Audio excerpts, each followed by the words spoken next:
اعوذ باللہ من الشیطان الرجیم بسم اللہ الرحمن الرحیم اللہم وفقنا لما تحب وترضى واجعل عاقبت امورنا خیرا ولا تکلنا الی انفسنا طرفۃ عین ابدا رب ادخلنی مدخل صدق واخرجنی مخرج صدق واجعل لی من لدنک سلطانا نصیرا۔ سورہ مبارکہ بقرہ آیات کریمہ۔ وقلنا یا آدم اسکن انت وزوجک الجنہ وکلا منہا رغدا حیث شئتما ولا تقربا ہذہ الشجرۃ فتکونا من الظالمین۔ فأزلہما الشیطان عنہا فأخرجہما مما کانا فیہ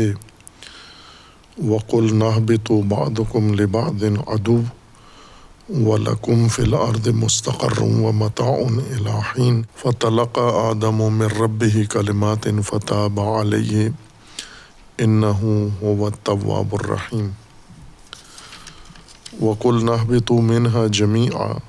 فَإِمَّا يَأْتِيَنَّكُم مِّنِّي هُدًى فَمَن تَبِعَ هُدَايَ فَلَا خَوْفٌ عَلَيْهِمْ وَلَا هُمْ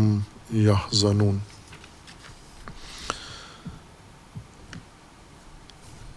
خلقت آدم میں اور خلقت انسان میں اللہ تبارک و تعالیٰ نے مختلف مراحل ذکر فرمائے ہیں۔ ایک مرحلہ آدم و زوج آدم کا سکونت ہے جنت کے اندر، باغ کے اندر، اس ماحول کے اندر جس میں اللہ تبارک و تعالیٰ نے ان کے لیے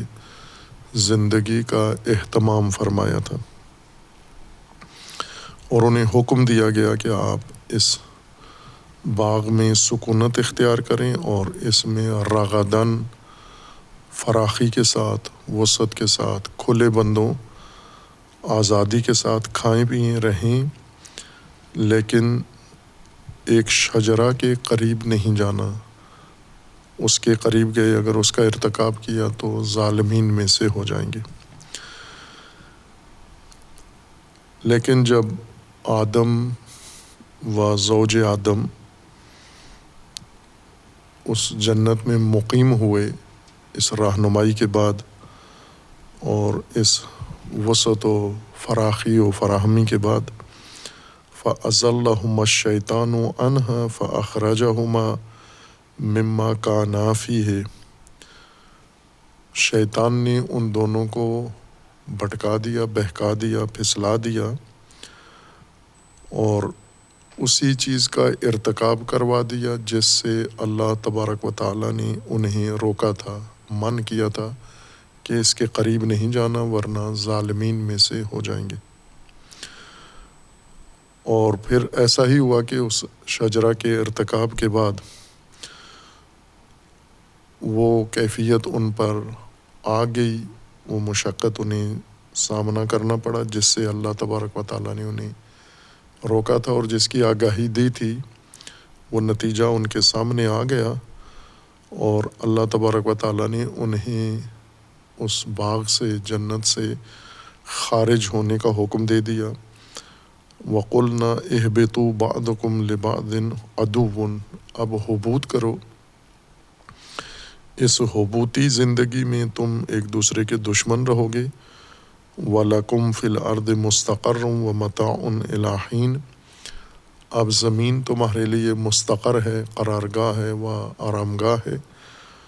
اور ایک وقت تک، معین وقت تک تمہارے لیے زمین کے اندر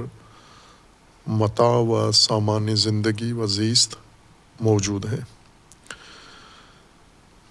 شیطان نے انہیں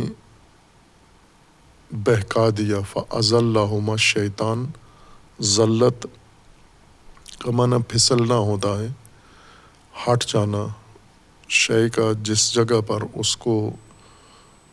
ثابت ہونا چاہیے، ٹھہرنا چاہیے، قائم رہنا چاہیے، وہاں سے شے کا ہٹ جانا، نکل جانا، وہاں سے جا بجا ہو جانا، اس کو عربی زبان میں ذلت کہتے ہیں۔ اور مختص نہیں ہے مادی چیزوں کے ساتھ اور جسمانی امور کے ساتھ، بلکہ معنوی طور پر بھی اگر کوئی چیز اپنے مقام سے ہٹ جائے، جیسے انسان کا ارادہ ہے، اگر انسان ارادہ کرے اور قاعدے کے مطابق، ضابطے کے مطابق اس ارادے کو ثابت رہنا چاہیے، یا انسان کو اپنے ارادے پر قائم رہنا چاہیے، ثابت رہنا چاہیے، لیکن مختلف عوامل اور وجوہات کی بنا پر انسان اپنا ارادہ چھوڑ دیتا ہے یا اپنے ارادے سے ہٹ جاتا ہے، اس کو بھی ذلت کہتے ہیں۔ جیسے کسی جگہ پر انسان اگر کھڑا ہوا ہو اور وہاں سے ہٹ جائے یا ہٹا دیا جائے، یہ ذلت ہے۔ ایسے ہی انسان کے علاوہ کوئی دوسری چیز کسی جگہ پر اگر رکھی جائے اور اس کو وہیں پر رہنا ہو، طبیعی مکان اس کا وہی ہے، یا جو مقرر کیا گیا ہے مکان، جگہ، وہ اس کے لیے وہی بنتی ہے، اور وہ وہاں سے پھسل جائے، ہٹ جائے یا ہٹا دی جائے، اس کو ذلت کہتے ہیں۔ خود ہٹ جائے تو ذلت ہے، اور اگر ہٹا دی جائے تو اذلال ہے۔ یہ شیطان نے ان دونوں کو، آدم و زوج آدم کو، اس جنت میں بہکا دیا، پھسلا دیا، ہٹا دیا اپنے ارادے سے، اپنے عہد سے۔ یہاں پر ہے کہ فَأَزَلَّهُمَا الشَّيْطَانُ عَنْهَا، انہا سے مراد وہ جنت ہے، مکان، رہائش گاہ سے ہٹا دیا، پھسلا دیا، نکال دیا۔ فَأَخْرَجَهُمَا، انہیں وہاں سے ہٹا کر اخراج کروا دیا شیطان نے۔ لیکن یہی ماجرا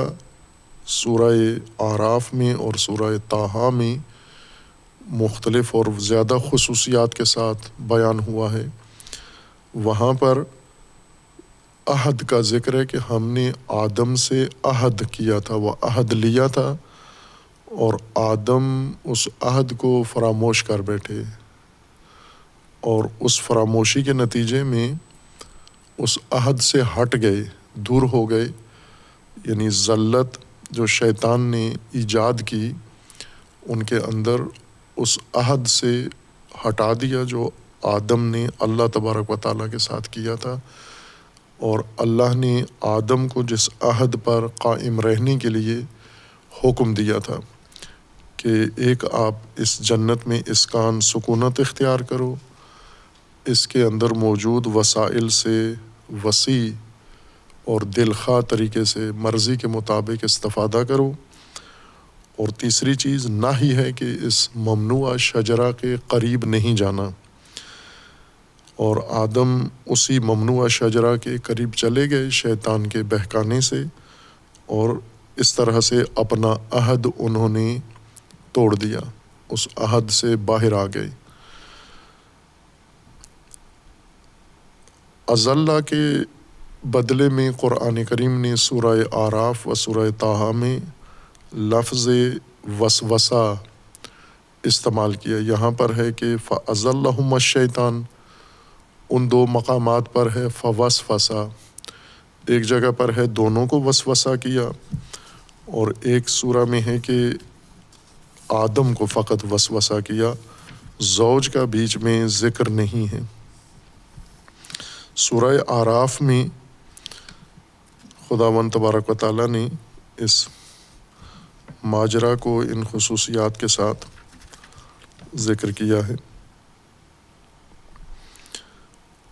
جب اللہ تبارک و تعالیٰ نے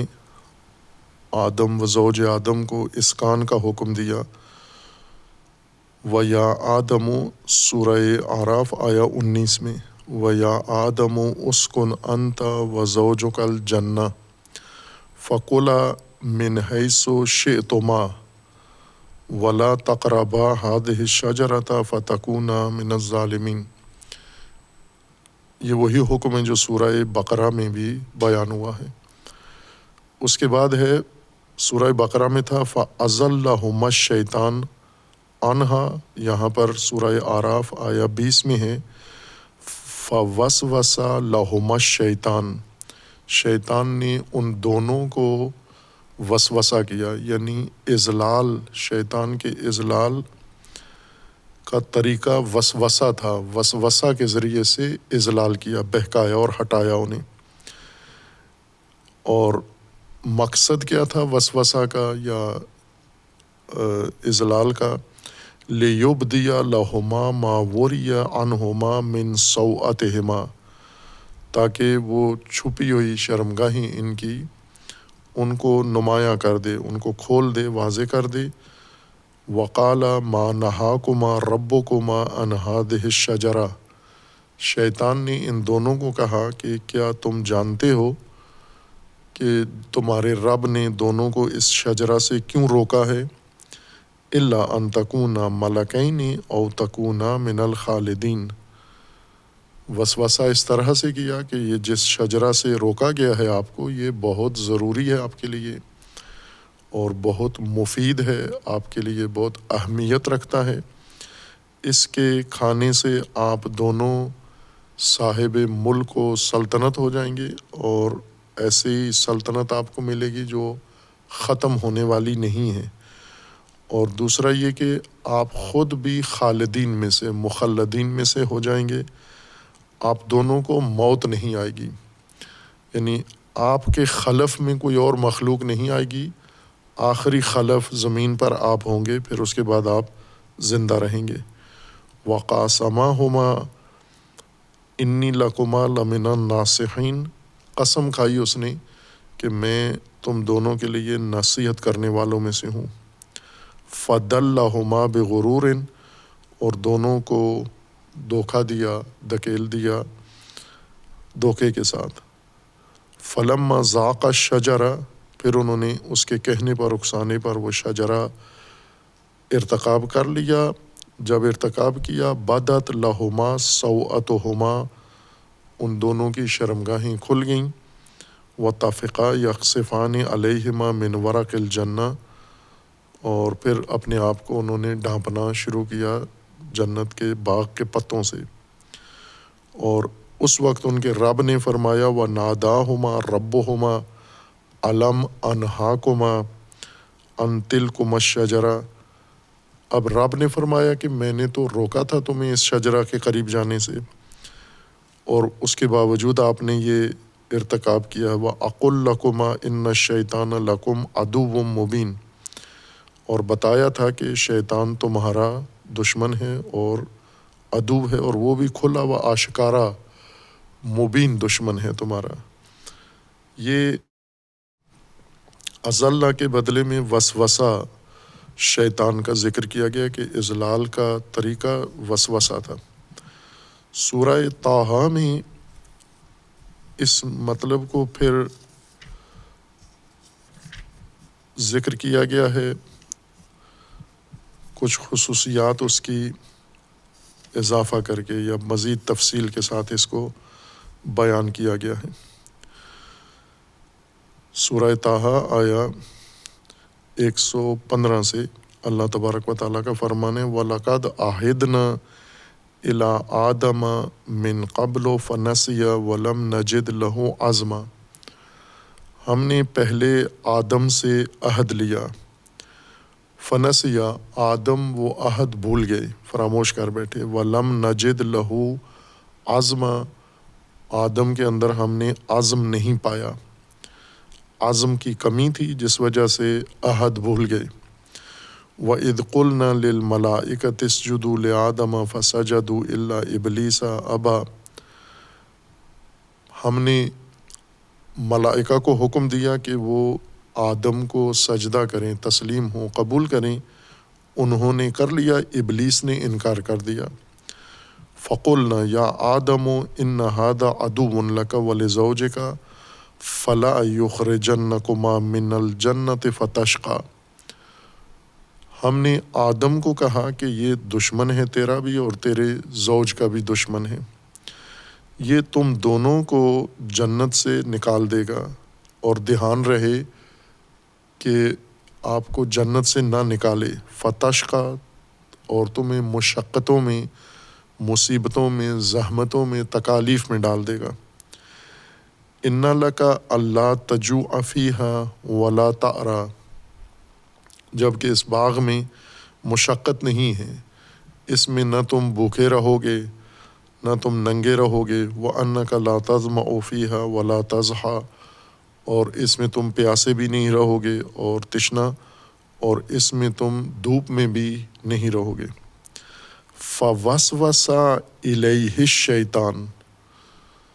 یہاں پر دونوں کا ذکر نہیں ہے،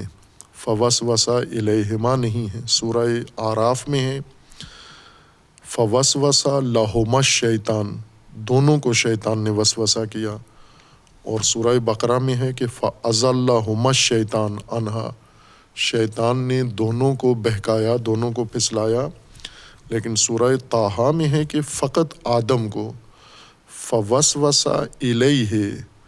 الشیطان، شیطان نے آدم کو وسوسہ کیا، قال یا آدم هل ادلک علی شجرۃ الخلد وملک لا یبلی، وہاں پر تھا کہ یہی بات دونوں کو، آدم و زوج دونوں کو کہا کہ آپ دونوں کو میں ایک یہ شجرہ جس سے تمہارے رب نے تمہیں روکا ہے، منع کیا ہے، یہ شجرہ تمہارے لیے بہت ضروری و لازم ہے، اس میں دو خاصیتیں ہیں، ایک اس کے کھانے سے آپ کو نہ ختم ہونے والی سلطنت نصیب ہو جائے گی، مل جائے گی، حاصل ہو جائے گی، اور دوسرا تم ہمیشہ کے لیے زندہ رہو گے اور مخلد ہو جاؤ گے، موت نہیں آئے گی تمہیں۔ فَأَكَلَا مِنْهَا، یہاں وسوسہ فقط آدم کو کیا، ساتھ زوج کا ذکر نہیں ہے۔ فَأَكَلَا مِنْهَا، وسوسہ کے بعد تناول دونوں نے کیا، کھایا دونوں نے، فَأَكَلَا مِنْهَا، انہوں نے اس شجرہ کو کھا لیا، فَبَدَتْ لَهُمَا سَوْءَتُهُمَا وَطَفِقَا يَخْصِفَانِ عَلَيْهِمَا مِنْ وَرَقِ الْجَنَّةِ وَعَصَىٰ آدَمُ رَبَّهُ فَغَوَىٰ، آدم نے معصیت کی، رب کی، اور بہک گئے اور پھسل گئے، ثُمَّ اجْتَبَاهُ رَبُّهُ ثُمَّ اجْتَبَاهُ رَبُّهُ، پھر اس کے بعد اللہ نے دوبارہ انہیں چنا، فَتَابَ عَلَيْهِ وَهَدَىٰ، پھر توبہ ہوئی اور اس کے بعد ان کی ہدایت ہوئی۔ خوب یہاں پر اس سورہ طٰہٰ میں، سورہ طٰہٰ کی آیا 20 میں وسوسہ ہے اضلال کے بدلے میں، اور وسوسہ بھی فقط آدم کو ہے، اس میں زوج کا ذکر نہیں ہے وسوسہ میں، اس سے پہلے زوج ساتھ شامل ہیں، عہد میں فقط آدم ہے، یہ نہیں فرمایا کہ میں نے آدم، اللہ تبارک و تعالیٰ نے یہ نہیں فرمایا کہ میں نے آدم و زوج آدم دونوں سے عہد لیا، وَلَقَدْ عَهِدْنَا إِلَىٰ آدَمَ، آدم سے عہد لیا، فَنَسِیَ، آدم عہد فراموش کر گئے، زوج کا ذکر نہیں ہے، وَلَمْ نَجِدْ لَهُ عَزْمًا، اور ہم نے آدم کے اندر عزم نہیں پایا، یہاں زوج کا ذکر نہیں ہے۔ پھر اس کے بعد سجدہ بھی زوج کو نہیں ہوا، آدم کو ہوا، ملائکہ نے آدم کو سجدہ کیا، اور آدم کو اللہ تبارک و تعالیٰ نے یہ حکم دیا کہ شیطان دشمن ہے آپ کا اور تیرے زوج کا، اور تم دونوں کو جنت سے نہ نکال دے، یعنی رہنمائی ساری آدم کی ہوئی ہے۔ اور پھر اس کے بعد فرمایا کہ بہشت میں اِنَّ لَكَ أَلَّا تَجُوعَ فِيهَا وَلَا تَعْرَىٰ، یہ خصوصیات، یہ سہولتیں بہشت میں، باغ میں آپ کے لیے ہیں۔ اور پھر آدم کو ہی وسوسہ کیا شیطان نے، اور آدم سے ہی ارتکاب کروایا، لیکن فَأَكَلَا، اس کے بعد دونوں کا ذکر ہے کہ کھایا دونوں نے، بہکایا آدم کو لیکن کھایا دونوں نے ہے، اور نقصان جو ظاہر ہوا، جس کو قرآن نے ظلم کہا ہے، وہ جو ظلم میں مبتلا ہوئے وہ دونوں ہوئے، اور وہ یہ کہ ان کی شرمگاہیں عریان ہو گئیں۔ اور پھر اس کے بعد ہے وَعَصَىٰ آدَمُ رَبَّهُ فَغَوَىٰ، آدم نے معصیت کی، زوج کا ذکر یہاں بھی عصیان میں بھی نہیں ہے، رَبَّهُ فَغَوَىٰ، اور آدم بہک گئے۔ پھر اس کے بعد دوبارہ ہم نے آدم کو چنا اور آدم کی ہدایت کی۔ شیطان نے جنت میں ایک تو سکونت جب حکم دیا گیا آدم کو و زوج آدم کو جنت میں باغ میں رہائش کا، ساتھ شیطان بھی ان کے باغ میں موجود ہے، یعنی شیطان کو بھی اجازت ہے یا شیطان کو بھی حکم تھا کہ وہ آدم کے ساتھ رہے، جہاں آدم ہے وہیں اردا گرد شیطان بھی رہے، ابلیس بھی رہے، اور یہ رہائش وہیں کے مختص تھی آدم کے لیے۔ آدم کو محفوظ بنایا جا سکتا تھا، جیسے یہاں پر ہر اہتمام آدم کے لیے تھا، اور اس کے اندر شجرہ ممنوعہ تھا، دوسری طرف سے اس شجرہ ممنوعہ پر اکسانے کے لیے شیطان بھی ساتھ جنت میں داخل کیا گیا اور اس کو بھی اجازت دی گئی۔ روکا جا سکتا تھا شیطان کو کہ یہ آدم کی سکونت گاہ ہے اور اس میں آپ کا داخلہ نہیں ہونا چاہیے، لیکن جیسا اشارہ کیا تھا کہ اگر ہم قرآن کریم ہی کے مطلب کو مد نظر رکھیں، جیسا یہ ماجرا قرآن نے ذکر کیا ہے، تو وہاں بخوبی اس ماجرا کی تفصیل سے حقیقت انسان کے سامنے آ جاتی ہے کہ شیطان کیا چیز ہے جو آدم سے جدا نہیں ہو رہا اور نہیں ہو سکتا۔ جب تک انسان زمین پر ہے شیطان انسان سے علیحدہ نہیں ہو سکتا۔ انسان نے شیطان سے محفوظ رہنے کے لیے کوشش کرنی ہے، لیکن شیطان کسی جگہ ان سے دور نہیں ہوگا، ان کے قریب رہے گا، ان کے اردا گرد رہے گا، ان کے ساتھ رہے گا۔ ابتدائی رہائش گاہ جنت یا باغ میں ساتھ رہا، حبوط بھی ساتھ کیا، اور پھر تمام مدت ان کے ساتھ رہے گا، قیامت تک ان کے ساتھ رہے گا، کسی بھی انسان سے دور نہیں ہوگا شیطان۔ یعنی ایسا نہیں ہوگا کہ کوئی انسان شیطان کی پہنچ سے باہر ہو۔ اب انسانوں کے لیے الگ سے حکم ہے کہ آپ نے شیطان سے محفوظ رہنا ہے، پناہ اختیار کرنی ہے۔ ممکن ہے شیطان سے بعض انسان پناہ حاصل کر لیں، اختیار کر لیں، اور اس کے وسوسے اور اس کے شر سے محفوظ ہو جائیں، لیکن جب محفوظ بھی ہیں تو اس کا یہ مطلب نہیں کہ شیطان اب یہاں نہیں ہے، ان کے اردا گرد نہیں ہے، شیطان پھر بھی وہاں موجود ہے، فقط یہ محفوظ انسان اس کی بات مان نہیں رہے، سن نہیں رہیں گے، اور اس کی پیروی نہیں کر رہے ہیں، اس کے اضلال یا اس کے وسوسہ میں نہیں آ رہے ہیں۔ ذلت و اضلال کسی کو اپنی جگہ سے ہٹانا ہے، جہاں پر اس کو ہونا چاہیے تھا، قاعدے کے مطابق، دستور کے مطابق، حکم کے مطابق انسان کو جہاں قائم رہنا چاہیے، ثابت کھڑا رہنا چاہیے، اور اسی میں انسان کی مصلحت ہے، اسی میں انسان کا فائدہ ہے، اور اسی میں اللہ کے امر کی اطاعت بھی یہ ہے کہ انسان اس چیز پہ قائم رہے۔ شیطان جس نے قسم کھائی ہے کہ میں انہیں بہکاؤں گا اور انہیں رسوا کروں گا، انہیں ذلیل و خوار کروں گا، تو اس کا طریقہ بھی یہی ہے کہ جہاں پر اللہ نے انسان کو قائم رہنے کے لیے کہا ہے وہاں سے ان کو ہٹانا، تزلزل پیدا کرنا، اور ان کے ارادے میں نرمی پیدا کرنا، ان کے ارادے میں سستی پیدا کرنا، ان کے عہد میں سستی پیدا کرنا۔ جب یہ ساری داستان مشاہدہ ہوگی تو خود انسان، ہر فرد شیطان کو تشخیص دے سکتا ہے اور دیکھ بھی سکتا ہے، جس طرح آدم علیہ السلام اور حوا علیہ السلام، انہوں نے یہ نہیں کہا کہ یہ تو نظر ہی نہیں آتا ہمیں،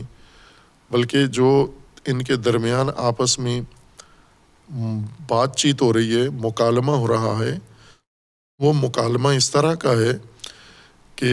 شیطان ان دونوں کو دیکھ رہا ہے اور یہ دونوں شیطان کو دیکھ رہے ہیں۔ سورہ اعراف میں اللہ تبارک و تعالیٰ نے ان دونوں کا آپس میں مکالمہ اس طرح سے ذکر کیا ہے۔ فوسوس لہما الشیطان لیبدی لہما ما وری عنہما من سوءتہما وقالا شیطان نے کہا ما نہاکما ربکما، تم دونوں کو تمہارے رب نے روکا ہے جس شجرہ سے، کیوں روکا ہے؟ الا ان تکونا ملکین او تکونا من الخالدین،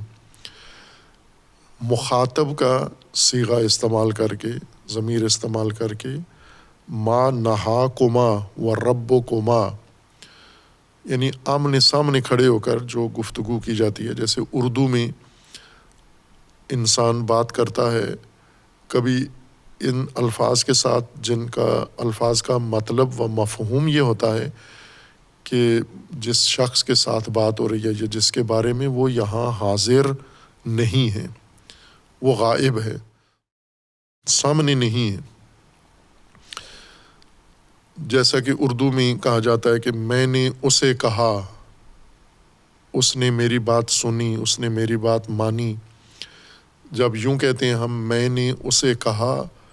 اس کا مطلب یہ ہوتا ہے کہ جس کو کہا وہ یہاں اب موجود نہیں ہے، جب بات ہو رہی ہے وہ یہاں نہیں ہے، غائب ہے یہاں سے۔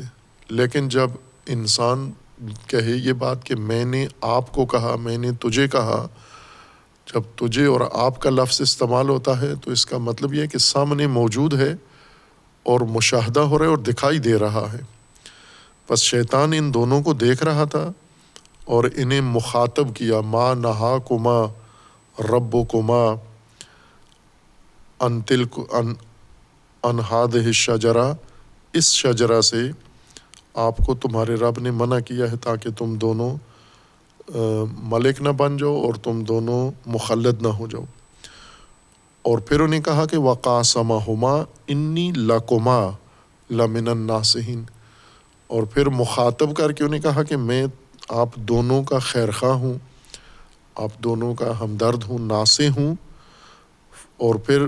آگے جتنی بھی گفتگو ہوئی، یہ دلیل ہے اس بات پر کہ آدم و زوج آدم شیطان کے سامنے تھے اور شیطان ان کے سامنے، اور اسی طرح شیطان بھی ان کے لیے قابل مشاہدہ تھا، نظر آ رہا تھا۔ جب شیطان آیا، اس نے آ کر انہیں ورغلایا، بتایا، اضلال کیا، تو انہوں نے یہ نہیں کہا کہ یہ کون ہے، ہمیں نظر تو آ نہیں رہا ہے، آواز سنائی دے رہی ہے یا اس کی بات ہمیں پہنچ رہی ہے، لیکن منبع اس آواز کا، صوت کا محسوس نہیں ہو رہا۔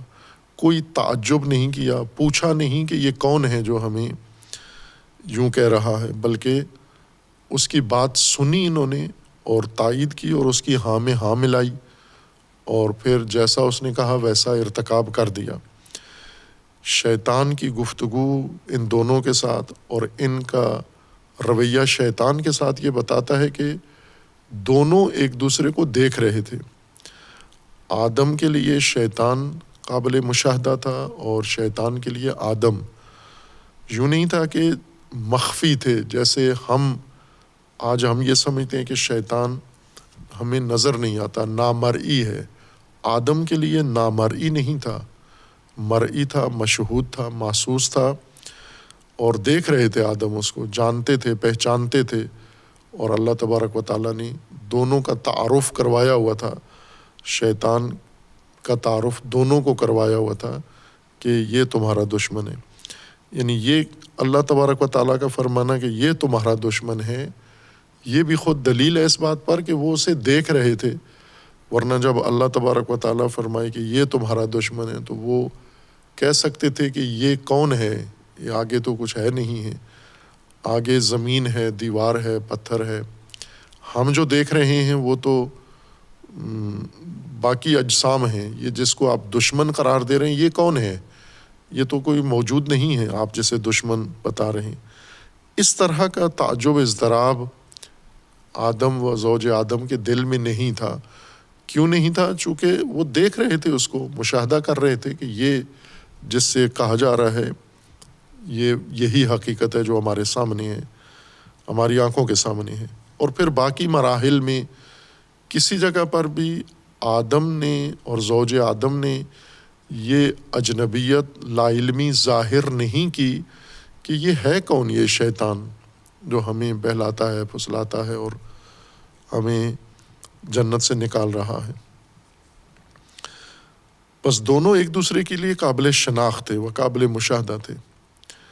فَأَزَلَّهُمَا الشَّيْطَانُ عَنْهَا، شیطان نے انہیں پھسلا دیا، یعنی ان کے ارادے کو توڑ دیا، عہد کو توڑ دیا۔ اس نے جو اللہ کا فرمان تھا اس فرمان پر ثابت رہنے کے ثبات کو ختم کر دیا، نیت بدل دی ان کی، اور ان کے اندر رجحان پیدا کر دیا کہ اس ممنوعہ چیز کا ارتکاب کریں۔ طریقہ اضلال کا وسوسہ تھا۔ وسوسہ دھیمے لہجے میں، دھیمی آواز میں، محسوس ہوئے بغیر کسی سے بات کرنے کو وسوسہ کہتے ہیں۔ جیسے کان میں انسان کسی کے کوئی بات کرتا ہے، اصل میں لغت میں وسوسہ آہٹ کو کہتے ہیں۔ جیسے دھیمے انداز سے کوئی انسان اگر چل رہا ہو، جیسے بعض اوقات چلتے ہیں لوگ اور اس خیال سے چلتے ہیں کہ ہمارے قدموں کی آواز کسی تک نہ پہنچے، دھیمے انداز سے چلتے ہیں، اس کے باوجود بھی ان دھیمے قدموں کی آواز کی ایک آہٹ معمول سی، خفیف سی پیدا ہو جاتی ہے، جو دور بیٹھے ہوئے آدمی کو نہیں پہنچتی لیکن قریب آدمی کو محسوس ہو جاتی ہے۔ یا جیسے انسان کسی کے قریب سے گزرتا ہے، اس کے کپڑوں کی آواز، لباس کی آواز دھیمے سے انسان تک پہنچ جاتی ہے، خفیف سی آواز۔ وہ انسان جس کی سماعت بہت تیز ہے اس تک پہنچ جاتی ہے، جو اونچی سنتے ہیں ان تک یہ خفیف آوازیں نہیں پہنچتی۔ اسی طرح سرگوشی کوئی انسان کرتا ہے، باقی انسانوں سے بات کو بچا کر کہ باقی نہ سنیں، قریب بیٹھے ہوئے انسان کی طرف اگر گردن بڑھا کر اس کے کان قریب لے جا کر اور آواز نکالے بغیر، اونچی آواز یا نمایاں آواز نکالے بغیر صوت کے انسان سرگوشی کرتا ہے، یہ سب وسوسہ کہلاتا ہے۔ آہٹ جو دھیمی آہٹ ہو، دور بیٹھے ہوں کو نہ سنائی دے، اس کو عربی زبان میں وسوسہ کہتے ہیں۔ یعنی خصوصاً شیطان کی القاعات کو نہیں کہتے لغت میں، یا انسان جو سرگوشیاں کرتا ہے اس کو نہیں کہتے، بلکہ کوئی بھی آہٹ ہو، کسی بھی جسم کی خفیف آہٹ ہو جو دور فاصلے پر نہ پہنچے لیکن قریب بیٹھے ہوئے نزدیک موجود انسان اس کو سن لے، یہ آہٹ۔ جیسے کہ بعض انسان ہوتے ہیں تیز حواس ہوتے ہیں، حصیں انسانوں کی مختلف ہوتی ہیں۔ کچھ انسانوں سے ایسے ہیں جن کی حس شامہ، سونگھنے کی حس باقیوں کی نسبت زیادہ تیز ہوتی ہے، اور کچھ انسان ایسے ہیں جنہیں نہیں ہوتی یہ بدبوئیں اور خوشبوئیں اور بو جو بہت تیز ہو وہ محسوس ہوتی ہے، خفیف قسم کی بو یا خفیف بدبو یا خفیف خوشبو یہ محسوس نہیں ہوتی، لیکن بعضوں کو ہو جاتی ہے۔ جو ہی کسی ماحول میں، کمرے میں، فضا میں داخل ہوتے ہیں، وہاں پھیلی ہوئی خفیف بو محسوس کر کے بتا دیتے ہیں کہ یہاں گوارا یا ناگوار بو پائی جاتی ہے۔ معمولی لوگ نہیں محسوس کرتے اس کو۔ اسی طرح بینائی بھی ہے، کچھ لوگ ہیں تیز بین ہیں، باریک بین ہیں، چھوٹی چیزیں، بال بھی ان کو نظر آ جاتا ہے، سوئی بھی نظر آ جاتی ہے۔ وہ عام دیکھنے والوں کو جو چیزیں نظر نہیں آتی انہیں نظر آ جاتی ہیں، دکھائی دے جاتی ہیں، یعنی حس دیکھنے کی تیز ہے۔ اسی طرح انسان لامسہ بھی مختلف اور متفاوت ہوتی ہے انسان کے اندر۔ چھوتا ہے جب انسان تو اس چھونے میں احساس کو یا اس جسم کے اثرات کو محسوس کر لیتے ہیں بعض لوگ۔ لیکن بعض اسی چیز کو ہاتھ لگاتے ہیں انہیں محسوس نہیں ہوتا، اس کے اندر وہ خفیف آہٹ یا خفیف لرزش محسوس نہیں ہوتی۔ اسی طرح سماعت بھی ہے، بعض لوگ خفیف آہٹ محسوس کر لیتے ہیں، ذرا سی آہٹ پیدا ہو انہیں محسوس ہو جاتی ہے۔ عموماً جو شکار کرتے ہیں جانوروں کا، ان کے اندر یہ حس تیز ہوتی ہے۔ شکاری کتے کی حس بہت تیز ہوتی ہے، سونگھنے کی بھی اور سننے کی بھی۔ اور اسی طرح بعض انسان بھی سننے کی حس ان کی تیز ہو جاتی ہے، خفیف آہٹ بھی محسوس کر لیتے ہیں۔ اور بعض تو ایسے ہیں جنہیں ایک شور سا لگتا ہے، مختلف آوازیں مل کر ان کے کان میں پڑتی ہیں، وہ تفکیک نہیں کر سکتے آوازوں کو، ایک دوسرے سے تجزیہ نہیں کر سکتے کہ یہ کتنی آوازیں آ رہی ہیں، کس کس کی آ رہی ہیں۔ لیکن جن کی سماعت تیز ہے بہت، وہ الگ کر لیتے ہیں، آوازوں کو تجزیہ کر لیتے ہیں فوراً۔ اور یہ کام کان یا سماعت نہیں کرتی، یہ ذہن یہ کام کرتا ہے، چونکہ جو چیز انسان سنتا ہے وہ فوراً منتقل ہو جاتی ہے ذہن میں۔ جس کا ذہن حاضر ہو، جس کا ذہن تیز ہو اور بیمار نہ ہو، معیوب نہ ہو، تھکا ہوا نہ ہو اور کسی عارضے میں مبتلا نہ ہو، جس کو قرآن نے قلب سلیم کہا ہے، صحیح و سالم، تو وہ تفکیک دے لیتا ہے۔ مثلا جہاں کئی آدمی مل کے گفتگو کر رہے ہیں، وہ ہر آدمی کی آواز کو تشخیص دے رہا ہے کہ کون کون یہاں موجود ہے، اس شور میں ہر ایک کی الگ آواز تشخیص دے رہا ہے۔ یا جیسے یہ موسیقار ہیں، دھنیں بناتے ہیں اور مختلف قسم کے آلات موسیقی بجاتے ہیں، تاریں، گٹار اور اس طرح کی مختلف چیزیں، وہ جو ہوا پھونکنے سے آوازیں نکلتی ہیں، جیسے بانسری ہے یا سرنائی ہے یا اس طرح کی چیزیں، یا تاریں چھیڑنے سے جو ساز پیدا ہوتے ہیں، یا تھپکی سے جیسے ڈھول ہے، طبلہ ہے، اس سے جو آوازیں پیدا ہوتی ہیں، یہ ساری چیزیں ملا کے ایک موسیقی بناتے ہیں۔ یہ موسیقی جو سنتے ہیں، یہ ساری مخلوط آواز، ایک آواز سنتے ہیں، لیکن جو دھنیں بناتے ہیں، وہ موسیقی بنانے والی اس ترکیب میں جتنی چیزیں موجود ہیں، سب کو تجزیہ کر کے الگ الگ تشخیص دے لیتے ہیں کہ اس میں کس کس ساز کی آواز اور کتنے ردم کے ساتھ موجود ہے۔ یا جن کا ذائقہ، حس سے ذائقہ تیز ہے، وہ جب کوئی کھانا کھاتے ہیں، بعضوں کو ایک ہی ذائقہ محسوس ہوتا ہے، کھانے کے اندر استعمال کیے ہوئے جتنے بھی مواد ہوا تھا اس سب کا ایک مشترکہ ذائقہ بنتا ہے اور انہیں یہ پتہ چلتا ہے کہ مزیدار ہے یا بد مزہ ہے۔ لیکن جن کا حس سے ذائقہ تیز ہوتا ہے، وہ ذائقے کو فوراً تجزیہ کرتے ہیں کہ یہ اس ذائقے میں کیا کیا شامل ہے، کس کس چیز کا ذائقہ ہے، کون سا مواد ہے، کون سا مسالہ ہے، کون سی چیزیں اس کے اندر موجود ہیں اور کتنی مقدار میں یا کس خاصیت کی چیزیں موجود ہیں۔ محض زبان پر چکھنے سے فوراً اس ذائقے کا تجزیہ بھی کر لیتے ہیں۔ یہ خصوصیت ہے انسان کے حواس کی۔ کمزور حواس، زیادہ تر افراد کے حواس کمزور ہوتے ہیں، جیسے ہم عموماً کہتے ہیں نا کہ حواس باختہ آدمی، یعنی جس کی پانچوں حصے خراب ہیں، حواس کام نہیں کر رہے، نہ بینائی نہ صحیح طور پر دیکھ رہا ہے، نہ صحیح طور پر سن رہا ہے، نہ صحیح طور پہ سونگ رہا ہے، نہ صحیح طور پہ چکھ رہا ہے، نہ لمس صحیح کر رہا ہے، حواس اس کے ٹھکانے نہیں ہیں۔ اور بعض بہت تیز حواس کے مالک ہوتے ہیں جو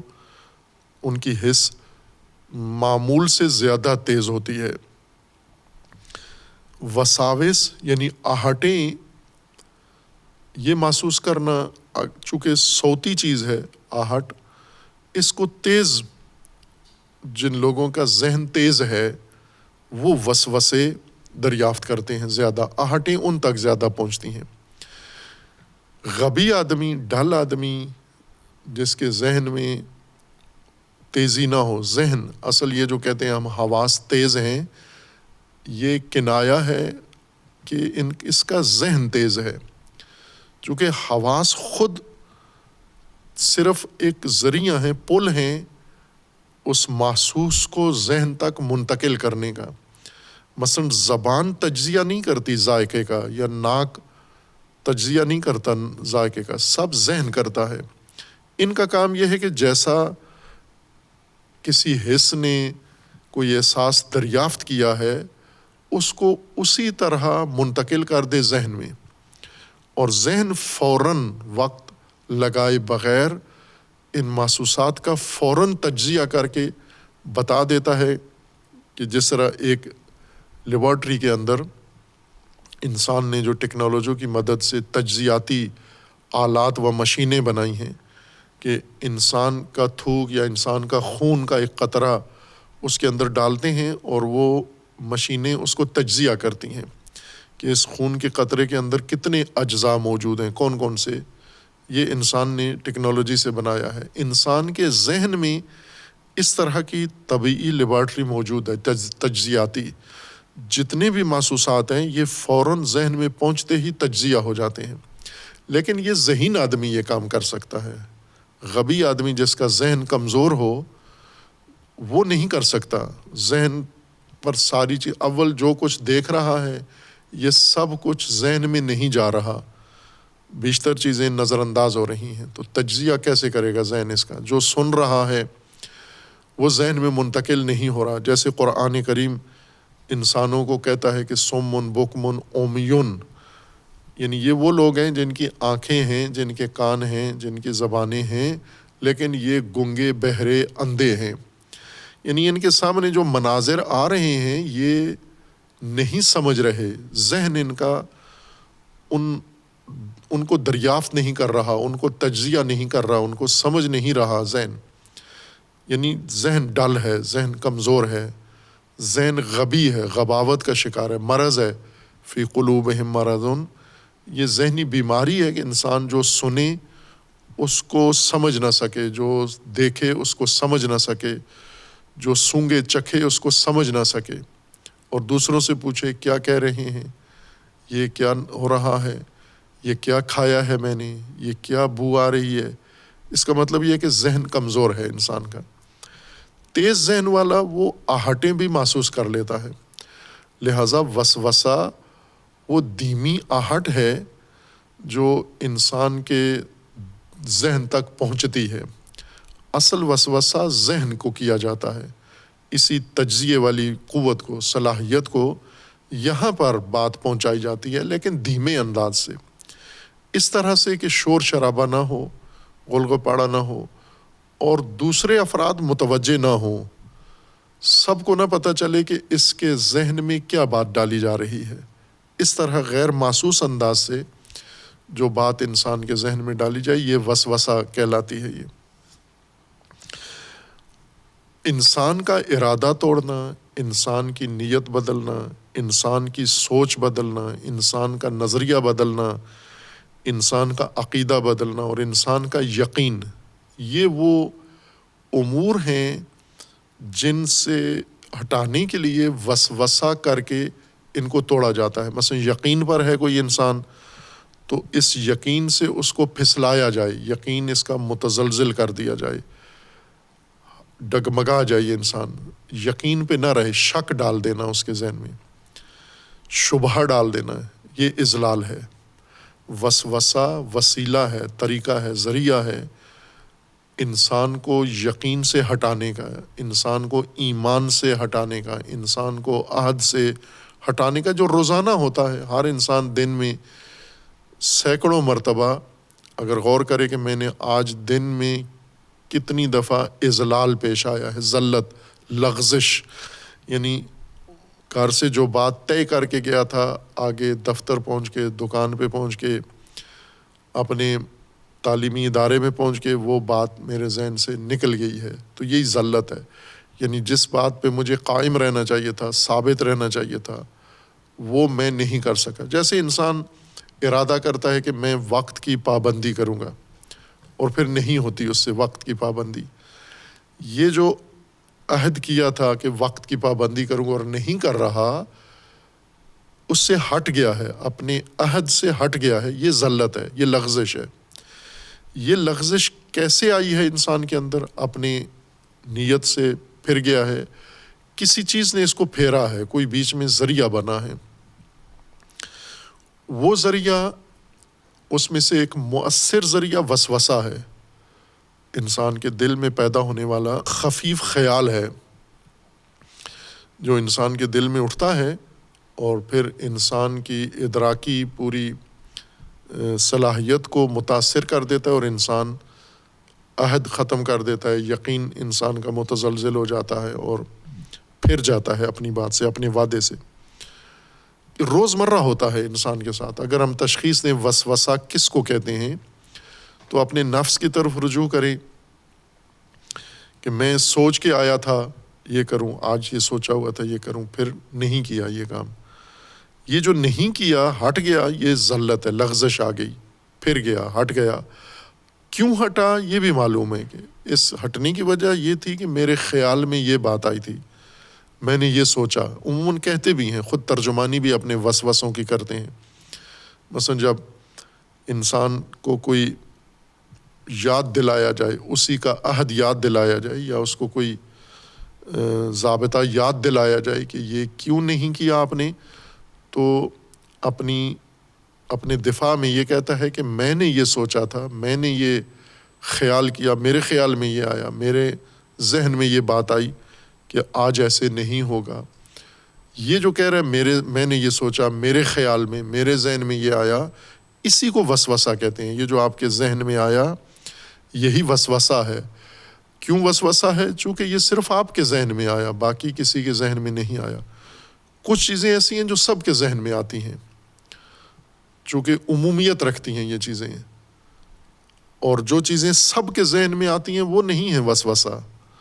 وسوسہ وہ غیر محسوس دھیمی آہٹ ہے جو ایک شخص کے ذہن میں آتی ہے، دوسرا اس سے بے خبر ہوتا ہے، اسے نہیں پتہ چلتا کہ اس کے ذہن میں کیا خیال آیا ہے، اب یہ کیوں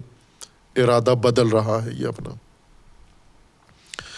فَأَزَلَّهُمَا الشَّيْطَانُ عَنْهَا، یہ اضلال شیطان ہے، اور اضلال شیطان کا ذریعہ وسوسہ ہے۔ وسوسہ کے لیے پھر آگے مزید ہتھیار ہیں شیطان کے پاس،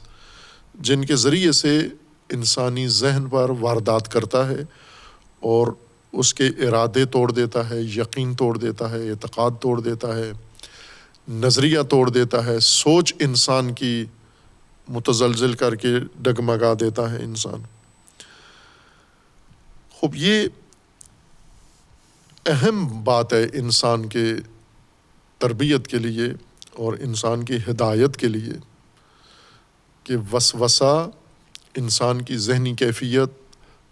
کیفیت میں آنے والے خیالات اور ان خیالات کے پیچھے محرکات، جن محرکات سے یہ خیالات پیدا ہوتے ہیں، ان کی شناخت بہت اہمیت رکھتی ہے ہدایت کے لیے۔ کہ عموماً ذہنی کیفیت لوگوں کی نفسیاتی لحاظ سے مختلف ہوتی ہے۔ کچھ لوگ ہوتے ہیں شدیداً وسوسہ پذیر لوگ ہوتے ہیں، یعنی ہر تخیل کو، ہر احساس کو، ہر چیز کو ذہن میں دریافت کرتے ہیں، اور دریافت کر کے پھر اسے ذہن میں بٹھا لیتے ہیں، اور اسے ذہن میں بٹھانے سے پہلے موجود ان کے جو نظریات ہیں یا ان کے پہلے موجود ذہن میں اعتقادات ہیں، یہ چیزیں ان پر جا کر اثر انداز ہوتی ہیں۔ انسان کے جسم کی طرح انسان کا ذہن بھی ہے۔ انسان کے جسم میں اللہ تبارک و تعالیٰ نے ایک بہت خوبصورت نظام بنایا ہے، مدافعت کا ایک دفاعی نظام حیرت ناک اللہ نے انسان کے جسم کا بنایا ہے۔ مثلاً اس کی ایک ظاہری مثال جو ہر انسان سمجھ سکتا ہے، اس کے لیے سائنس پڑھنا ضروری نہیں ہے۔ جیسے انسان کی آنکھ میں اگر کوئی ہوا چلتی ہے، کوئی ذرہ پڑتا ہے، کوئی خس و خاشاک آنکھ میں اڑ کے جا رہا ہے، مکھی مچھر کوئی حشرہ انسان کی آنکھ کی طرف بڑھتا ہے، آنکھ غیر ارادی طور پر بند ہو جاتی ہے۔ انسان اس کو ارادہ کر کے سوچ کے جیسے باقی حرکات سکنات کرتا ہے اس طرح سے نہیں کرتا، غیر ارادی طور پر انسان کی آنکھ بند ہو جاتی ہے، اور جو ہی آنکھ میں اگر کوئی ذرہ پڑ جاتا ہے فوراً آنکھ میں ایک سیلاب پانی کا، آنسوؤں کا امڑ آتا ہے فوراً۔ یہ سب دفاعی نظام ہے جو فوراً فعال ہو گیا ہے، یعنی اس دفاعی نظام کو احساس ہو گیا ہے کہ اس حصے میں کوئی خطرناک چیز، نقصان دہ چیز، کوئی ضرر رساں چیز آ گئی ہے، لہٰذا اس کو فوراً دفع کیا جائے، جسم کو محفوظ رکھا جائے اس کے اثرات سے۔ یا جیسے ناک میں کوئی چیز چلی جاتی ہے، اگر گرد و غبار جاتا ہے یا دھواں جاتا ہے، کوئی ایسی چیزیں، تو چھینک آ جاتی ہے انسان کو۔ اول تو ناک کے اندر فلٹر لگا ہوا ہے، ناک کے اندر بال ہے انسان کے، یہ بال روکتے ہیں انسان کے سانس، چونکہ ناک کے ذریعے سے لیتا ہے، اور ہوا میں آلودگی ہے، شدید آلودگی ہے۔ عموماً جب لوگ ناک صاف کرتے ہیں تو کافی گندگی، میل کچیل ناک سے نکلتی ہے، یہ ہوا کے ذریعے، آلودہ ہوا کے ذریعے ناک میں جاتی ہے، اور یہ لگا ہوا جو دفاعی نظام ہے یہ اس کو روکتا ہے، تصفیہ کرتا ہے، تاکہ جتنی آلودگی کم ہو سکے کم کی جائے، یہ ساری آلودگی اندر منتقل نہ ہو، ورنہ انسان کا تنفس اور نظام تنفسی خراب ہو جائے گا، پھیپھڑا انسان کا آلودہ ہو جائے گا۔ اسی طرح ظاہری طور پر انسان کے جسم میں دفاعی نظام جو محسوس ہے، یعنی جس کے لیے ہمیں کتابیں پڑھنے کی ضرورت نہیں ہے، اور وہ جو کتابوں میں تشریح کیا گیا ہے وہ بہت ہی حیرت ناک نظام ہے۔ یہی نظام اللہ تبارک و تعالیٰ نے ذہن کے لیے بھی بنایا ہے، کہ انسان کے ذہن میں ایک دفاعی نظام موجود ہے، کہ ذہن میں جو کچھ آتا ہے، یہی وساوس، چونکہ انسان کے ذہن کی ساخت جیسے جسم میں سانس جب آپ نے لینی ہے تو ظاہر ہے ہوا میں ہر چیز جو موجود ہے نامرئی، وہ آپ کی سانس میں جائے گی، آپ کی ناک کے اندر، اور سب ایک فضا میں رہتے ہیں، سب کے اندر یہ دفاعی نظام لگا ہوا ہے تصفیہ کا، اور ہوا صاف کرتا ہے وہ دفاعی نظام۔ جن کا وہ دفاعی نظام کمزور پڑ جاتا ہے وہ بیمار ہو جاتے ہیں، انہیں دمہ ہو جاتا ہے، پھیپھڑے خراب ہو جاتے ہیں، ٹی بی ہو جاتا ہے، اور مختلف تنفسی بیماریاں جو تنفس سے مربوط ہیں وہ انہیں لگ جاتی ہیں، جیسے کرونا تنفسی بیماری تھی، یہ وائرس اور جراثیم داخل ہو جاتے ہیں۔ اسی طرح انسان کی جو فطرت ہے، طبیعت ہے، اس کے مطابق جیسے ہوا میں ہر چیز موجود ہے، اور جو ہوا میں ہے یہ ناک میں جانی ہے یہ سانس کے ساتھ، لیکن وہاں کو روکنا بھی ہے، سب کچھ پھیپھڑے میں نہیں جانے دینا۔ اسی طرح انسان کے ذہن میں جو کچھ تخیلات ہیں، تصورات ہیں، جس معاشرے میں، جس سماج میں انسان رہتا ہے، یا جیسا انسان کے اندر رجحانات ہیں، ان سب نے خیالات انسان کے لیے ایجاد کرنے ہیں، تخیلات، توہمات، اور بہت ساری چیزیں ہیں۔ کہیں زیادہ آلودگی، ہوا کی آلودگی سے کہیں زیادہ آلودگی ان تخیلات میں ہے۔ ایک تو انسان کے اندر خود خیال پردازی، خیال سازی کا کارخانہ لگا ہوا ہے، قوت خیال انسان کی بہت ہی طاقتور قوت ہے، جس کو تخیل بنانے کے لیے کسی مواد کی ضرورت نہیں ہے، وہ مواد بھی اپنا خود وہ قوت بناتی ہے، اور اس سے خیالات بھی خود بناتی ہے، اور خیالات بنا کر ذہن میں مسلسل یلغار کرتی رہتی ہے۔ دوسروں کے خیالات جو انسان دیکھتا ہے، جہاں زندگی گزار رہا ہے، جن لوگوں کے ساتھ ہے، ان لوگوں کے خیالات، وہ بھی اپنے خیالات کا اظہار کرتے رہتے ہیں، اپنے شکوک، شبہات، توہمات، اور بہت ساری چیزیں جو آلودگی ذہنی ہے یا آلودگی فکری ہے، سوچ کی آلودگی ہے، ہوا کی آلودگی سے کہیں زیادہ انسان کے ذہن کی مواد میں آلودگی ہے۔ اس آلودگی کے لیے بھی اللہ تبارک و تعالیٰ نے دفاعی نظام بنایا ہوا ہے، انسان کے اندر رکھا ہوا ہے کہ یہ جو کچھ آپ کے ذہن میں آتا ہے یہ آئے گا، ظاہر ہے موجود ہے۔ آپ ایسا کوئی چھڑکاؤ نہیں کر سکتے جس سے یہ ساری چیزیں ختم ہو جائیں، تمام شبہات، تمام تخیلات، تمام توہمات، خرافات، یہ سب نابود ہو جائیں، یہ نہیں ہو سکتا، ناممکن ہے، اور نہ ہی ایسا کرنا انسان کے حق میں ہے، اس سے اور خرابیاں بہت زیادہ ہوں گی۔ جیسے ہوا کو پاک کرنے کے لیے اگر اس میں چھڑکاؤ کیا جائے تو وہ زہر جس سے جراثیم ماریں گے، یہ زہر خود انسان کے اندر منتقل ہو جائے گی اور جراثیموں کے بجائے خود یہ مارنا انسان کو شروع کر دے گی۔ ہوا آلودہ رہے گی، ہوا کو آلودہ کرنے والے منابع رہیں گے۔ بعض موسم ایسے آتے ہیں جیسے خزاں کا موسم ہے عموماً، کہ اس میں شدید آلودگی شہری زندگی میں، شہروں میں، کارخانے جہاں زیادہ ہیں، ٹریفک زیادہ ہے، ایک دھوئیں کا بادل بن کے چھا جاتا ہے اور آلودہ کر دیتا ہے ہوا کو، سانس میں ساری آلودگی انسان کے اندر منتقل ہوتی ہے۔ اس آلودگی سے بچنے کا طریقہ یہ ہے کہ آپ ماسک پہن لیں مصنوعی طور پر۔ اگر آلودگی معمول سے زیادہ ہے تو طبیعی نظام، فطری نظام کافی نہیں ہے اس آلودگی کو صاف کرنے کے لیے، آپ کو مصنوعی محافظ بھی لگانا پڑے گا، مصنوعی فلٹر ناک کے اوپر لگانا پڑے گا، اور اجتناب بھی ساتھ کرنا پڑے گا کہ آلودہ علاقوں میں، غبار آلود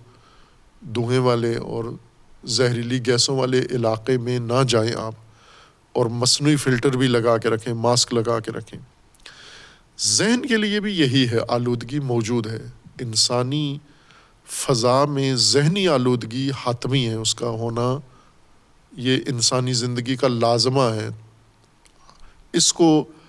ختم نہیں کیا سکتا۔ نہ کوئی ایسا سپرے ہے جو چھڑک کے ہم ذہنی آلودگی، بالکل وسوسے اور توہمات، تخیلات، شبہات، یہ ساری چیزیں ختم کر دیں، یہ ناممکن ہے، نہ ہونا ہے۔ اس سے بچنے کے لیے اللہ تبارک و تعالیٰ نے فطری طور پر انسان کے اندر ایک محافظ نظام لگایا ہے۔ وہ محافظ نظام ہے عقل۔ انسان کو اللہ نے عقل دی ہے، یعنی ذہن کے مختلف، ذہن کا مطلب انسان کے ادراک، سمجھنے کی قابلیت، صلاحیت، یا انسان کے ادراک و سمجھنے کی جو قوت ہے انسان کے اندر،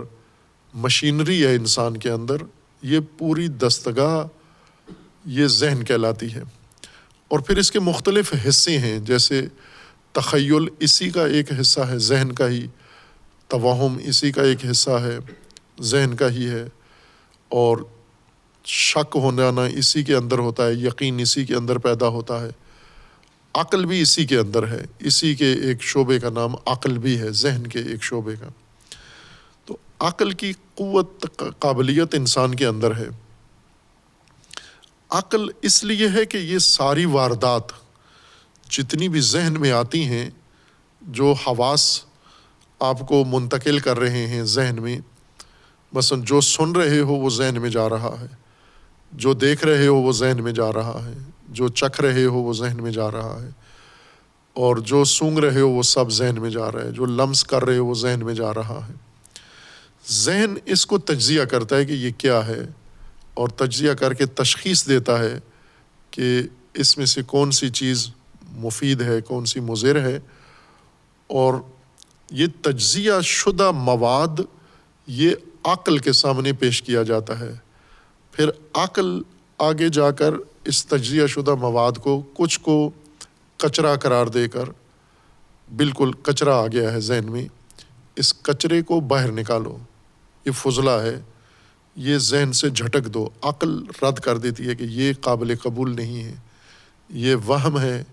یہ خیال ہے، یہ تخیل ہے، یہ غیر مستند چیز ہے، یہ شک ہے، یہ بے بنیاد شک ہے، یہ بے بنیاد ایک وہم ہے، اس کو قابل قبول نہیں ہے عقل کے لیے۔ لہٰذا اس کو فوراً ذہن سے ہی باہر نکال دو، ذہن کے کسی حصے میں محفوظ نہ رہے۔ اور یہ ہم دیکھتے ہیں کہ ہمارے ذہن میں روزانہ جو تخیلات آتے ہیں، میرے خیال میں کوئی کمپیوٹر بھی ان کو ضبط نہیں کر سکتا، اتنی کثرت سے آتے ہیں۔ اول تو ابھی تک کوئی ایسی ڈیوائس نہیں بنی جو انسان کے ذہن کے ساتھ لگا دی جائے اور وہ یہ پڑھے کہ ایک انسان کے ذہن میں چھوٹے بڑے جو خیالات آ رہے ہیں کتنے ہیں۔ ایسی انسان نے دستگاہ نہیں بنائی۔ اگر بن جائے وہ دستگاہ ایک ہی انسان کے دن بھر کے 24 گھنٹوں کے تخیلات کو شمار نہیں کر سکتی، حساب نہیں کر سکتی۔ اس کثرت کے ساتھ انسان کے ذہن کے اندر یہ تخیلات آتے ہیں، اندر سے بھی پیدا ہوتے ہیں اور باہر سے بھی جاتے ہیں۔ سنتا بھی ہے انسان، پڑھتا بھی ہے انسان، دیکھتا بھی ہے، یہ سب چیزیں انسان کے ذہن میں یہ تخیلات ایجاد کرتی ہیں۔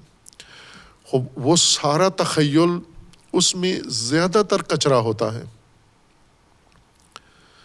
یعنی آج کی موجودہ فضا میں اگر کہوں تو 90% کہوں کچرا ہے تو مبالغہ نہیں ہے۔ ایک عام آدمی، معمول کا آدمی جو اس معاشرے میں سماج میں زندگی گزار رہا ہے، 90% تخیلات کچرا ہیں۔ خوب یہ کچرا اندر سٹور نہیں کرنا۔ اگر عقل ہو انسان کے اندر، قوت عاقلہ ہو، تو وہ اس کچرے کو اندر وہیں پر پہلے مرحلے میں ہی اس کچرے کو الگ کر کے باہر پھینک دیتی ہے، ذہن سے نکال دیتی ہیں یہ چیزیں کہ یہ بات سننے میں آئی ہے لیکن انسان نے بالکل اس کو ذہن میں رکھا ہی نہیں، نکال دیا ہے۔ سن کے انسنا کر دیا، اس کو دیکھے ہوئے کو اندیکھا کر دیا، انسان کو چکھے ہوئے کو انچکھا کر دیا، اس کو سونگے ہوئے کو انسونگا کر دیا انسان نے۔ اگر عقل ہو موجود، اگر عقل نہ ہو اور عقل مغلوب ہو، ضعیف ہو، کمزور ہو، مرض ہو، جیسے قرآن کا فرمان ہے فی قلوبہم مرض، مرض ہو تو یہ سارا کچرا اندر جمع ہوتا رہتا ہے، ڈھیر لگتا جاتا ہے، کچرے پہ کچرا، خیال پہ خیال، توہم پہ توہم، اور یہ کچرا اندر سے باہر پھینکنے والا جو طبیعی دفاعی نظام تھا وہ خراب ہو گیا ہے۔ عقل لغت میں اسی کو کہتے ہیں، جو روکنے والی قوت کو عقل کہتے ہیں۔ اقال عربی زبان میں اس رسی کو کہتے ہیں جس سے عرب اونٹ باندھتے تھے، اونٹ کی ٹانگ دوری کر کے باندھ دیتے تھے، پھر جب اونٹ کی ٹانگ کھلتے تھی تو اسی رسی کو محفوظ کرنے کے لیے اپنے سر پہ باندھ لیتے تھے۔ وہی جو عربی لباس کا حصہ بن گیا، اس کو آج بھی اقال کہتے ہیں۔ عربوں کے لباس میں سر پہ ایک گول سی رسی ہوتی ہے، اب تو اس کو انہوں نے خوبصورت بنا لیا ہے، فینسی رسی ہو گئی ہے، لیکن یہ پہلے اونٹ کی رسی تھی، چونکہ شتربان تھے سارے، تو یہ بریک تھی ایک طرح کی اونٹ کی۔ اقال اسی بریک کو کہتے ہیں، روکنے والی قوت۔ تو عقل کا کام ہی روکنا ہے، اور پہلا کام اس کا، یعنی بعد میں تو آگے تو انسان کے بہت سارے ارادے اور دیگر امور کو روکتی ہے عقل، پہلا کام جو روکتی ہے یہ خیالی کچرا روکتی ہے، یعنی جو عقل کے نزدیک غیر مستند، غیر مصدقہ، غیر مسلم اور غیر واضح ہے، اس سب کو ذہن سے عقل نکال دیتی ہے کہ یہ صاف کرو، یہ آلودگی، یہ گندگی ذہن میں نہ آئے۔ لہٰذا ہم دیکھتے ہیں کچھ لوگ ایسے ہیں جو ایک ہی فضا میں رہتے ہیں، ایک ہی گھر میں رہتے ہیں، لیکن ان کے دل میں یہ کچرا، یہ وسوسہ نہیں آتا۔ کیوں؟ سنتے وہ بھی ہیں، یہ ساری چیزیں ان کے ذہن میں بھی پہنچتی ہیں، لیکن وہ کسی کو اندر جمع ہونے نہیں دیتے، سب کو جھٹک کے باہر نکال دیتے ہیں کہ یہ تو خیال ہے، یہ خرافات ہے۔ مثلا یہ خرافات جو انسان کے ذہن میں ہیں کہ اگر انسان صبح اٹھے اور مکان کی چھت پہ کوا بول رہا ہو تو آج یہ حادثہ ہونا ہے، آپ گھر سے باہر نکلے، آگے کالی بلی نظر آ جائے تو یہ حادثہ ہونا ہے، یا آپ کی آنکھ پھڑکنا شروع ہو جائے تو یہ حادثہ ہونا ہے۔ یہ وہ چیزیں ہیں جو ایک ہی گھر میں رہنے والے لوگوں میں سے کچھ کوے پہ ایمان رکھتے ہیں، کچھ بالکل اس کو نظر انداز کرتے ہیں۔ وہ جو عاقل ہے، عقل مند ہے، اس کے نزدیک کوا درخت پہ بولے، ہمارے گھر پہ بولے، باہر بولے، کسی جگہ پرندہ ہے کہیں بھی بول سکتا ہے، کوئی علامت نہیں ہے، کسی چیز کی کوا بولنا علامت نہیں ہے، یہ عقل کے نزدیک ایک بے بنیاد بات ہے۔ لیکن جس کی عقل کمزور ہے، دل مریض ہے، اس کے نزدیک کوا بولنا بہت بری علامت ہے۔ آج بہت بڑا برا حادثہ ہونے والا ہے۔ خوب ایک ہی گھر کے اندر ایک شخص کے دل میں یہ کچرا جاتا ہے، وہ باہر جھٹک دیتا ہے، اسی گھر کے اندر دوسرے فرد کے ذہن میں یہ کچرا جاتا ہے، وہ ذہن میں محفوظ ہو جاتا ہے۔ چونکہ روکنے والی دفاعی نظام عقال نہیں ہے، عقل نہیں ہے، وہ مدافعت جس کے ذریعے سے ہونی چاہیے تھی وہ نہیں ہے۔ خوب اسی طرح یہ وساوس ہوائی آلودگی کی طرح، فضائی آلودگی کی طرح قابل کنٹرول اس وجہ سے نہیں ہے کہ کبھی بھی ہم تخیلات کے منبع ختم نہیں کر سکتے، پیدا ہوں گے تخیلات، لیکن یہ تخیلات وسوسہ بنے، یعنی یہ دھیمے سے ہمارے ذہن میں چلے جائیں اور ذہن میں جا کر ہمارے عہد، ہمارے یقین، ہمارے ارادے، ہمارے اعتقاد، ہمارے ایمان کو جا کے ختم کر دے۔ یہ عقل کے ذریعے سے ممکن ہے اس کو روکنا۔ اگر عقل نہ ہو، ناممکن ہے یہ وساوس انسان روک سکے۔ پس وسوسہ وہ دھیمے خیالات اور آہٹیں جو انسان تک پہنچتی ہیں اور جا کر انسان کے ذہن میں بیٹھ جاتی ہیں اور پھر انسان کے اندر موجود علم، یقین، اعتقاد، ایمان، ارادے، عزم، ان سب کو توڑ دیتے ہیں یہ وسوسے، دیمک کی طرح۔ جیسے ایک بہت قیمتی دروازہ، فرنیچر، میز، کرسی ہے لکڑی کی، مہنگے داموں آپ نے لیا ہے، ایک چھوٹا سا کیڑا اس کو کھا گیا، خاک بنا دیا اس نے۔ یہ خبروں میں آیا کہ بینک کے اندر لاکھوں روپے یا ڈالر بینک کے لاکر میں رکھے ہوئے تھے اور کئی سال تک لاکھوں روپیہ وہاں تھا، جب کھولا تو وہاں صرف خاک تھی۔ دیمک نے بینک کے لاکر میں جا کر سارے سرمائے کو کھا کے چاٹ کے مٹی بنا دیا۔ کتنی قیمتی چیزیں تھیں جو دیمک نے، ایک چھوٹے سے کیڑے نے نابود کر دیں۔ ذہن میں ایسا ہی ہوتا ہے، بہت قیمتی اثاثہ انسان کا ایک دیمک کی طرح ایک وسوسہ اس کو چاٹ کے خاک اور خاکستر کر دیتا ہے۔ اس کے لیے انسان کی تربیت کی ضرورت ہے، انسان کی عقل کی پرورش کی ضرورت ہے، تاکہ تخیلات تو آئیں گے لیکن یہ تخیلات انسان وصول کر کے، دریافت کر کے، ذہن میں جمع کر کے اور پھر ان کے موقع دے کہ یہ تخیلات انسان کے یقین کو ختم کر دیں۔ اس کے لیے انسان کی تعلیم، آگاہی اور تربیت کی ضرورت ہے۔ اور چونکہ یہ ماجرا فرد کا نہیں ہے، انسانیت کا داستان ہے، یہ خلقت انسان ہے، سجدہ انسان کو ہے اور واردات شیطان کی انسان پر ہے، اور یہ جو خصوصیات اس ماجرا میں وہ ساری انسان کے لیے ہیں۔ انسان کا مطلب یعنی ہر انسان، نہ کہ انسان اول یا انسان دوم۔ اب یوں نہیں کہ انسان اول کے ساتھ شیطان نے یہ کام کیا، باقی انسانوں کو اس نے چھوڑ دیا۔ یہ ہر انسان کی داستان ہے۔ یہ جو ہم پڑھ رہے ہیں قرآن کریم میں، آدم اور ابلیس کا جو ماجرا ہے، یہ ہر انسان کی داستان ہے، یہ ہر عورت اور مرد کی داستان ہے، اور یہ ہر عورت اور مرد کے ساتھ روزانہ ہو رہا ہے۔ یوں نہیں کہ یہ تاریخ میں ایک دفعہ وقوع پذیر ہوا تھا، یہ آدم اور ابلیس اور سجدہ، یہ وہ چیز ہے جو مسلسل ہو رہی ہے۔ جوں جوں انسان زمین پہ آ رہا ہے، وجود میں آ رہا ہے، یہ سب کچھ اس کے ساتھ ہو رہا ہے، یہ بھگت رہا ہے، اور پھر دوسرے انسان اس کی جگہ پر آ کر اس کے جانشین بننے۔ جیسا پہلے کہا تھا کہ خلافت ایک مسلسل امر ہے، نہ رکنے والا۔ یوں نہیں ہے کہ اللہ نے ایک دفعہ خلیفہ بنایا پھر اس کے بعد خلیفہ چلا رہا ہے سارا نظام، نہ، اللہ جاعل فی الارض خلیفہ ہے، جاعل فی الارض خلیفہ ہے، یعنی اللہ ہمیشہ جاعل فی الارض خلیفہ، یعنی روزانہ اللہ زمین پر خلیفہ بنا رہا ہے، یعنی خلف میں،